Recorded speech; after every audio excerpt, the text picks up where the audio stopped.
Hello and good morning everybody.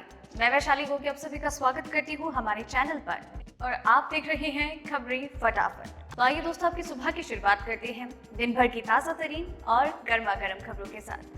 आप तो जानते ही हैं हाल फिलहाल में देश और दुनिया का क्या हाल है।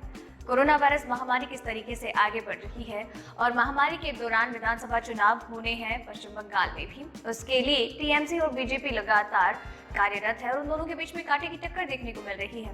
वैक्सीन के लेने के बावजूद भी लोग ज्यादा बीमार हो रहे हैं और लोगों की मौत हो रही है। इसके बाद भारत में टेंशन का विषय है। इसके अलावा भी बहुत सारे परिवर्तन हो रहे हैं, बहुत सारी खबरें और अपडेट्स हैं जिनके बारे में हम आपको आगे इस वीडियो में बताएंगे। तो आप वीडियो के साथ एंड तक बने रहिएगा। इसी के साथ ही हम खबरों की ओर आगे बढ़े, एक नजर डाल लेते हैं आज की सुर्खियों की ओर। भाजपा सांसद ने कोरोना वैक्सीन पर उठाए सवाल, कहा नीति आयोग को देनी चाहिए रिपोर्ट। क्या गुजरात में होगा लॉकडाउन? मुख्यमंत्री विजय रूपाणी ने दिया जवाब। महाराष्ट्र में बढ़ा कोरोना का खतरा, सीएम उद्धव ठाकरे ने बुलाई अर्जेंट मीटिंग। यूपी के सभी जेल कैदियों को लगेगी वैक्सीन, महाराष्ट्र के मॉल में होगी कोरोना जांच। जो जैसा होता है उसे वैसा ही दिखाई देता है। पुतिन ने हत्यारा कहे जाने पर बाइडेन को दिया जवाब।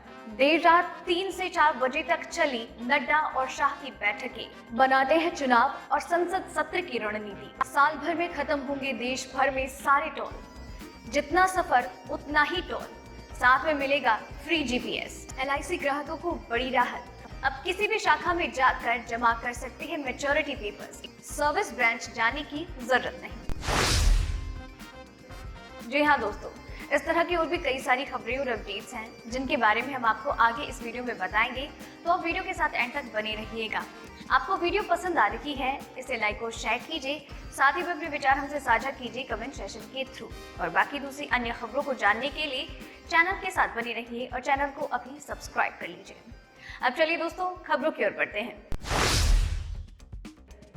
कोरोना वायरस महामारी लगातार देश में अपने पैर पसारती नजर आ रही है, जिसकी वजह से लगातार कोरोना के केसेस में बढ़ोतरी देखने को मिल रही है। कोरोना संक्रमित मरीजों की संख्या हर दिन रिकॉर्ड तोड़ रही है। देश में पिछले 24 घंटे के अंदर 35,871 नए मामले सामने आए। ये आंकड़ा इस साल एक दिन में सामने आए मरीजों की सर्वाधिक संख्या है। इसके साथ ही देश में अब तक कोरोना वायरस से संक्रमित लोगों की कुल संख्या 1,14,74,605 हो गई है। केंद्रीय स्वास्थ्य मंत्रालय के आंकड़ों के अनुसार 20 दिसंबर को 26,624 लोगों को 24 घंटे में संक्रमित होने की पुष्टि हुई थी। मंत्रालय द्वारा सुबह 8 बजे तक मिले आंकड़ों के हिसाब से पिछले 24 घंटे में 172 कोविड मरीजों की मौत हुई, जिन्हें मिलाकर अब तक देश में 1,59,216 लोगों की जान जा चुकी है। देश में कोरोना के एक्टिव मामले 2,52,364 हैं, जबकि अब तक 1,10,63,025 लोग ठीक हो चुके हैं। अब तक देश में 3,71,43,255 लोगों को कोरोना का टीका लगाया जा चुका है।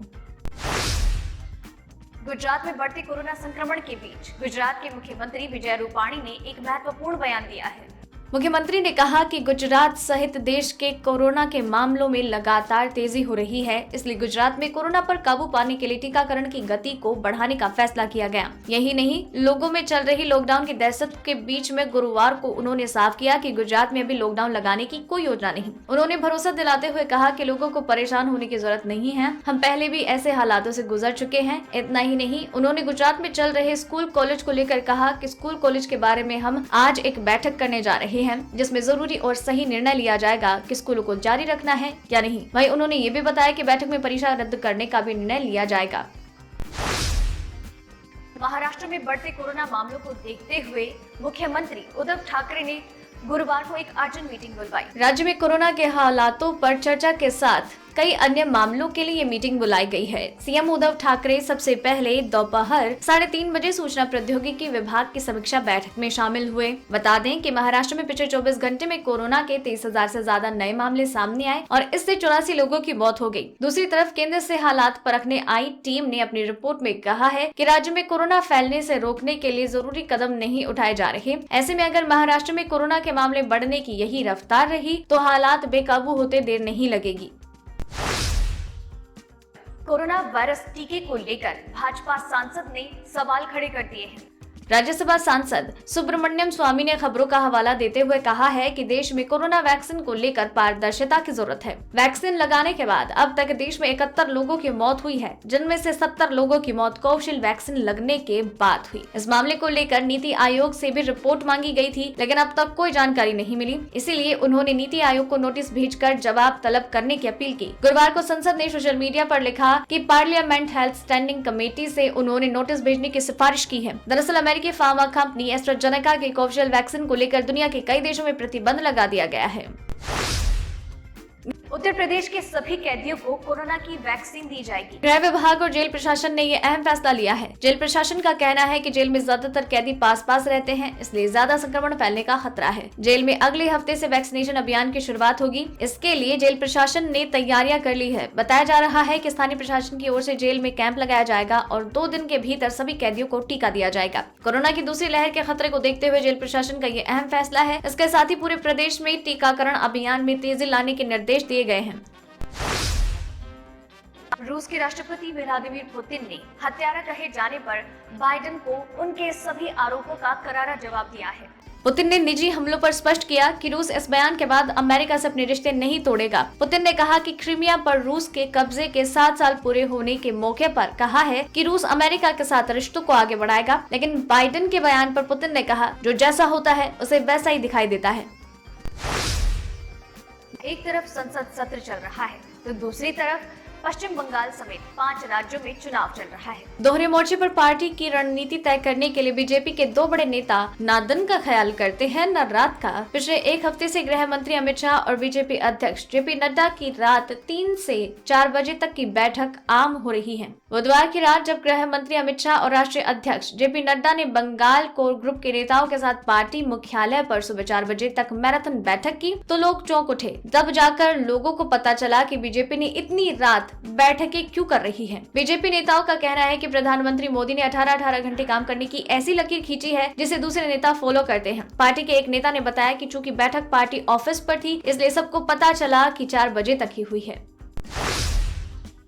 देश की सड़कों से अब जल्द ही टोल प्लाजा को खत्म कर दिया जाएगा। केंद्रीय सड़क और परिवहन मंत्री नितिन गडकरी ने लोकसभा में बताया कि सरकार 1 साल के भीतर सभी टोल प्लाजा को खत्म करने की योजना पर काम कर रही है। उन्होंने कहा कि टोल कलेक्शन के लिए नया GPS सिस्टम शुरू किया जाएगा, जिसके बाद किसी को भी टोल के लिए रुकने की जरूरत नहीं होगी। अमरोहा से BSP सांसद कुंवर दानिश अली ने गढ़मुक्तेश्वर के पास सड़क पर नगर निगम की सीमा में टोल प्लाजा होने का मुद्दा उठाया। इस पर गडकरी ने कहा कि पुरानी सरकारों में शहर के पास टोल बनाए गए थे कि जो कि अन्यायपूर्ण है। हम ऐसे टोल को निकालने का फैसला कर चुके हैं। उन्होंने कहा कि हमारी सरकार 1 साल के भीतर देश के सभी टोल को खत्म कर देगी।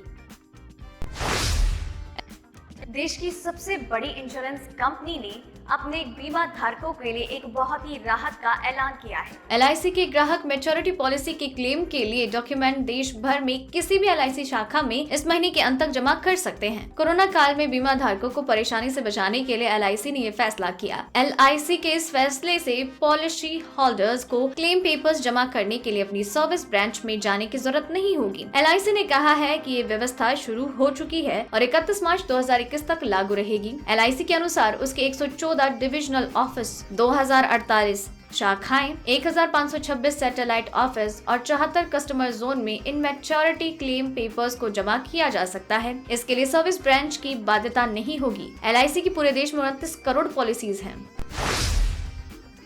चीन के राष्ट्रपति शी जिनपिंग के साथ नाराजगी मोल लेने का कर्जा अलीबाबा के संपादक जैक मा अभी तक चुका रहे हैं। चाइनीज ऐप स्टोर्स ने अलीबाबा ग्रुप पर कार्यवाही करते हुए उसके UC ब्राउजर को हटा दिया। अयोग्य कंपनियों के मेडिकल विज्ञापनों को शामिल करने के लिए अलीबाबा पर यह कार्यवाही की गई। चीनी सरकारी टेलीविजन के वार्षिक उपभोक्ता अधिकार शो पर कंपनी की जमकर आलोचना के बाद उसके ब्राउजर को चाइनीज ऐप स्टोर से हटा दिया गया। इस कार्यवाही के बाद UC ब्राउजर को चीन की प्रमुख मोबाइल फोन निर्माता कंपनीज हवाई, Xiaomi कॉर्प और Vivo द्वारा संचालित एंड्रॉइड ऐप स्टोर पर मंगलवार दोपहर तक डाउनलोड नहीं किया जा सकता था। हालांकि ये अभी भी एप्पल इंक के ऐप स्टोर पर उपलब्ध है। बता दें कि चीन लगातार अलीबाबा कंपनी के संस्थापक और अरबपति जैक मा के खिलाफ कार्यवाही करता आ रहा है।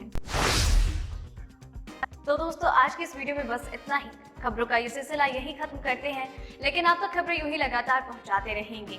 आप बस चैनल के साथ बने रहिए और चैनल को सब्सक्राइब कर लीजिए। वीडियो पसंद आ रही है, लाइक और शेयर कीजिए। खबरों के बारे में अपने विचार हमसे साझा कीजिए। वीडियो को अंत तक देखा है तो अपना नाम मेंशन करना बिल्कुल मत भूलिए। बाकी दूसरी अन्य खबरों को जानने के लिए चैनल के साथ इसी तरीके से बने रहिए और इसके लिए चैनल को अभी सब्सक्राइब कीजिए। धन्यवाद।